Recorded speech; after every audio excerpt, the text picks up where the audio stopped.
Hello, hello mga peeps! So, dito na naman tayo.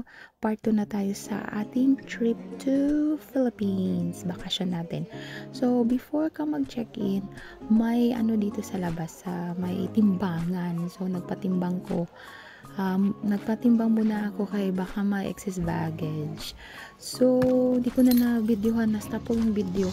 23 kilos yung ano ko, yung dalawang 23 kilos na luggage.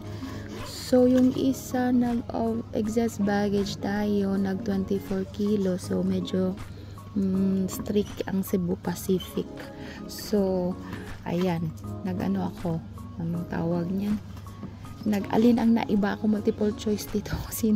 Anong kukunin ko? Yung mabibigat na siguro na nagamit. I think, and then napag-desisyonan ko yung mga chocolates na lang kasi medyo mabibigat yung chocolates, hand carry ko na lang. Kasi yung hand carry ko 7 kilos lang din. So sa isip ko, kung anong tawag niyan, kung excess baggage din yung yung tawag niyan, yung hand carry ko, kakainin ko na lang yung pasalubong ng mga chocolate. Diyos ko, ay naku, mahirap talaga. So, ayan. Nandito ako sa gilid-gilid ng airport. Tapos, inayos ko yung mga luggage ko. Inaano ko yung anong kukunin ko. Ay, napakahirap. Tinimbang ko naman to sa bahay. Alam ko naman na 24 kilos talaga. Kasi sa bahay, 24 kilos siya. Yung isang bag. Kaso, sa isip ko, baka madaan sa madaan sa pachar-char. Pero may nagsabi sa akin yung Cebu Pacific, it's my first time to kasi ng Cebu Pacific, sabi nila stricto daw. So inano ko na lang, nag-sure na lang ako talaga na kukunin yung 1 kilo sa yung isang luggage. Diyos ko, kaluoy-luoy jud sa ako tanawan ako sa sa gilid ng airport. May dumadaan. Ay, nako. Ganyan talaga ang hirap.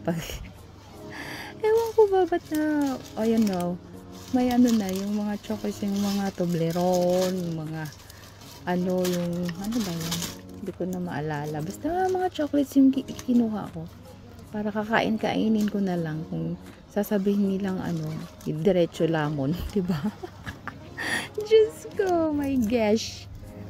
Kasi dati-ratin, yung nasakyan ko, okay lang. Yung 23 na free mo luggage, nag 24 na ako, 24.8 something. Pero sabi niya, it's okay. Pero ngayon, may nakapagsabi sa akin na stricto talaga yung yung Cebu Pac. Diyos ko naman. So, nag-sure na lang talaga ako. Kaysa magbayad ako, Diyos ko, yung 1 kilo, babayaran mo 100 dirham. Ang laki. Kung mo yan, i-convert mo yan, parang 1.5 pesos.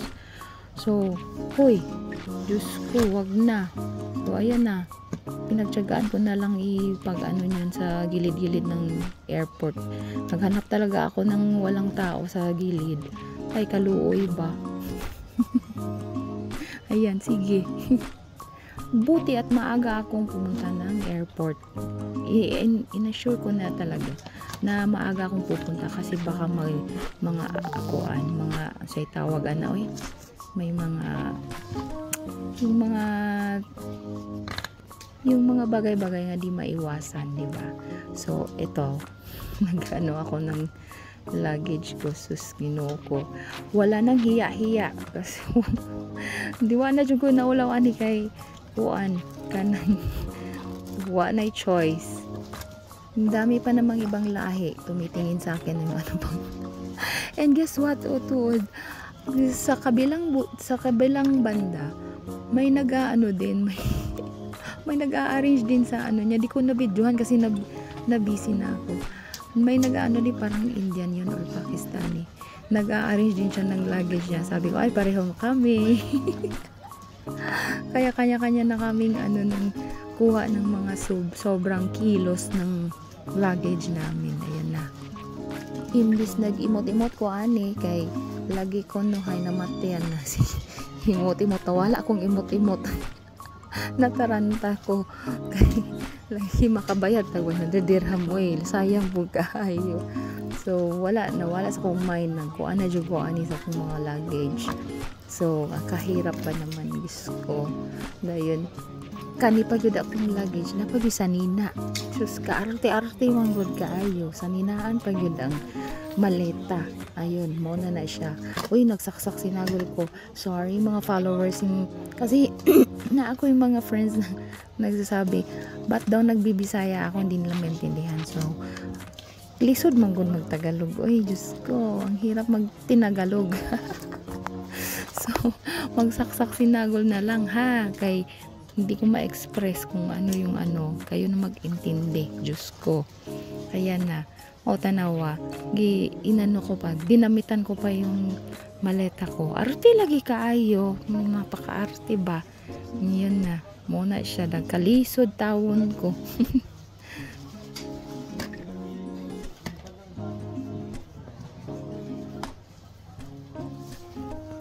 Ayan na finally.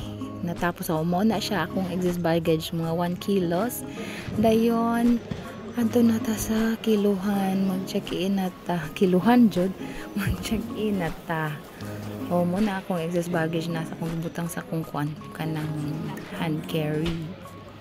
Napabi ako hand carry po nga ka ng bag nga gamay. Sustakan kay kong mga dala. My gosh.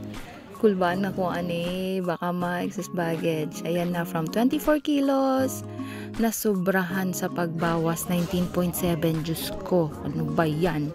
So, pasado tayo nag 19.77 na noon. Na, gakalisod noon akong hand carry. So, let's go to immigration. Boarding gate na tayo, ba then? That's all for today.